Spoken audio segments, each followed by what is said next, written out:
Hey, hey, hey, thank you for joining me tonight. It is 9:40 Eastern Time here on the Fanatical Elves Network. You are tuned in to the Burning River Browns Talk. Thank you for joining me. I am Lou Marconi, your host, at L Marconi 251 on Instagram, at L Marconi 1973 on Twitter X. I appreciate you. Thank you for joining me. Please, Fanatical Elves Network, like, comment, share, hit the subscribe button, hit the notification bell.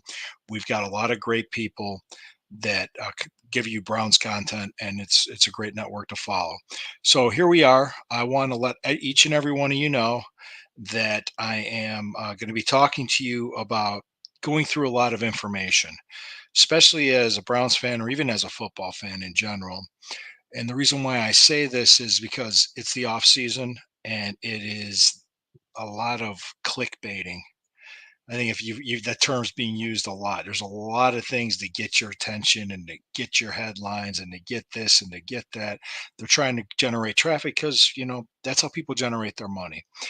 I personally don't like to do that whenever I do podcasts or whenever I write. I say the content is the clickbait. The fact that I'm giving you the facts the best as I know, giving you the information the best that I have, and that's what I try to do. But what I want to talk about is how you, as a consumer of information, whether you're looking for information or you're looking for information about your favorite team, whether it's the Browns or not, I'm just going to give you some tips on how to do that and how to navigate it.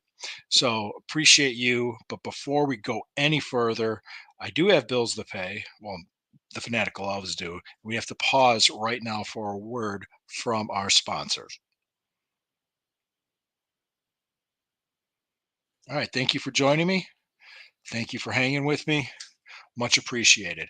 So I am going to have an article coming out about this soon, but I thought it would be helpful to discuss for the sake of discussion to kind of give you an idea or cliff notes of what my article is going to say. I always said like the first step to differentiating between good and bad information is okay, look at the source you're getting it from. A lot of times an article can get published and it's just complete speculation, or it's just theory, conjecture, or it's just the writer's opinion, which is fine.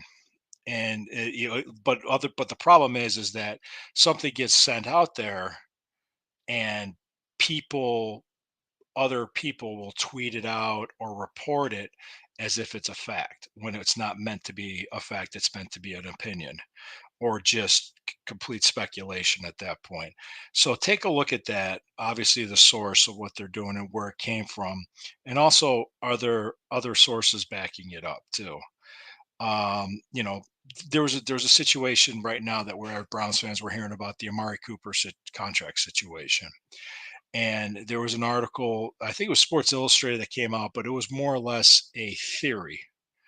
It was like a theory, but if you read the article towards the end, it says, "Hey, we're not sure if this is going to happen, but this could make sense." Where the Cleveland Browns would send Amari Cooper to the San Francisco 49ers, and in return we get Brendan Ayuk. We sign him 30 million a year, long term deal. We have Brendan Ayuk as our one and Jerry Judy as our two receiver. Yeah, but it might be a little bit more complicated than that. Might not make just be that easy. It's easier said than done. And they're not. And I even said you're not even sure if Brendan Ayuk's the type of locker room guy you want. Well, you already know Amari Cooper is. Um, Plus, I saw other stories. I keep my eye and ear to the internet on this, saying that there's a major problem between Brown's organization and the receiver because he held out a mandatory mini camp. But these were from division rival. I'm not even going to say their name. They're division rival bloggers and podcasters and writers. What they didn't know was that yes, Amari Cooper still was at the David Njoku charity softball game the weekend before mandatory minicamp. He was there. All right. He is right. They're in contact. They're still negotiating as we speak. Was there a low ball offer? Maybe. What I understand was there wasn't any guaranteed money in 2025, or there wasn't enough guaranteed money in 2025. He wants more guaranteed money. He wants that financial security. He's already scheduled to make 23 million this year. It's just this is his last year of his contract. He's trying to get paid as much as he can for as long as he can. I do not blame Amari Cooper for that, and I also don't blame the Cleveland Browns for just being just throwing money at somebody, even though it seems like that's what they did with Watson. Yeah, Watson still he's still 28 years old. So as far as I know, he is. I could be wrong. 28, 29, but I think he's 28 now. He's gonna be 28 this year. So keep that in mind. Remember that there's a lot more to it than just something that simple. So you hear a lot of things and a lot of speculation, and that's what I'm kind of pointing that out too, was that stuff does come up. Another step that you could do is to read the whole article. Don't just read the headlines or the first paragraph, because usually by the time you get to the end, you realize the writer is kind of giving you an opinion or a theory on something or what they think might happen. So, which is fine, but the reader has to understand it. And the final step was to check multiple sources. I always said that. For instance, recently it's going to be my article too. Andrew Berry did the interview on NFL Insiders, and a lot of content creators like myself and other people gave reactions and hot takes and said this and said that. Well, he said this. This is what he meant, or whatever.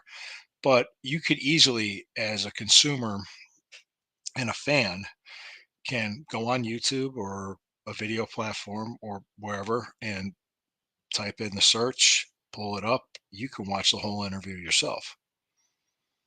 You can hear other people's takes, but then you can watch the interview and say, "Oh, yeah, it's kind of what he said, but it wasn't quite in that context," or "That's not how I took it." So what you're hearing, like somebody that might be another content creator, when he's talking about Nick Chubb and how well he's doing, and or when he just said Deshaun Watson was ahead of schedule, it didn't sound as emphatic and enthusiastic as other people were saying. Like, oh, he's ahead of schedule. Yeah, well, they were always saying he was going to be ready week one against Dallas. That means he's going to be ready week one against Dallas. I'm not worried about Deshaun being ready. I thought he looked great at mini camps, but the arm strength is there. He's throwing good balls. That's all you can ask for. If he wasn't, then I'd be worried. But he is, so we have really don't have much to worry about. Let's see what happens when they start playing games and see if he reverts back to his old self, which Ian Rappaport did say that. He expects him to revert back to his old self. Now, how the Amari Cooper contract situation is going to happen, it's going to play itself out, and agreements will be made. Usually, it's done in the 11th hour, especially because he doesn't want to hold out camp because it's going to cost him money every day to do it, and I don't think he will. But he wants to, you know, be taken care of. And he has every right to want to be taken care of. And the Browns have to make sure they're thinking of their future while taking care of him. There's a compromise. There's a place to meet in the middle there for the two of them. There's not as big of a riff as you might think. And a lot of people did react emotionally because they heard about the low ball offer.